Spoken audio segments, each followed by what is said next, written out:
दर्शकवृन्द, गौदानको नाममा जिउँदै गाईलाई नदीमा लखेटेको भिडियो अहिले सामाजिक सञ्जालमा भाइरल भएको छ। परम्पराको आवरणमा मान्छेहरू कतिसम्म पाखण्डी हुन्छन्, बाजुरा जगन्नाथ गाउँपालिकाको एउटा घटनाले देखाउँछ। गौदान गरेको दृश्य भनेर सामाजिक सञ्जालमा पोस्ट गरेको भिडियो हेर्दा तपाईको मन बिथोलिन सक्छ।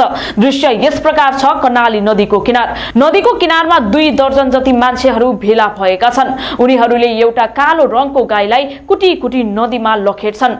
गाई नदीमा जान डराउँछ, जति कुटे पनि किनारतिरै फर्किन जोड गरिरहेको हुन्छ।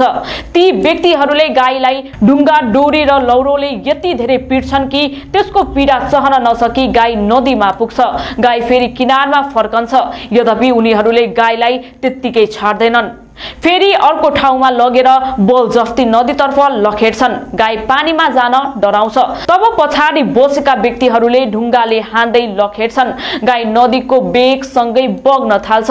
नदीमा डुब्दै गरेको गाई पटक पटक किनारतर्फ फर्कन खोज्छ, तर युवाहरूले निरन्तर ढुङ्गा बर्साइरहन्छ। त्यो अबोध र निरह प्राणी ढुङ्गाको चोट सहँदै नदीमा तैरिन खोज्छ।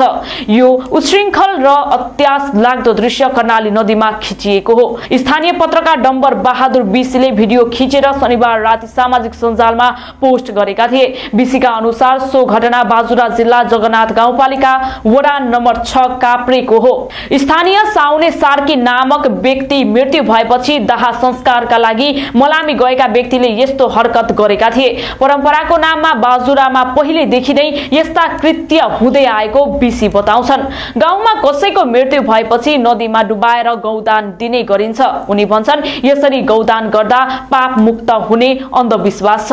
गौदानको नाममा जिउँदै गाईलाई नदीमा लखेटेको भिडियो अहिले सामाजिक सञ्जालमा पनि भाइरल भइरहेको छ। यो धर्म र परम्परा नभई अन्धविश्वास र अपराध भएको अधिकांशले टिप्पणी गरेको छ। All designed to guarantee the epitome of student development.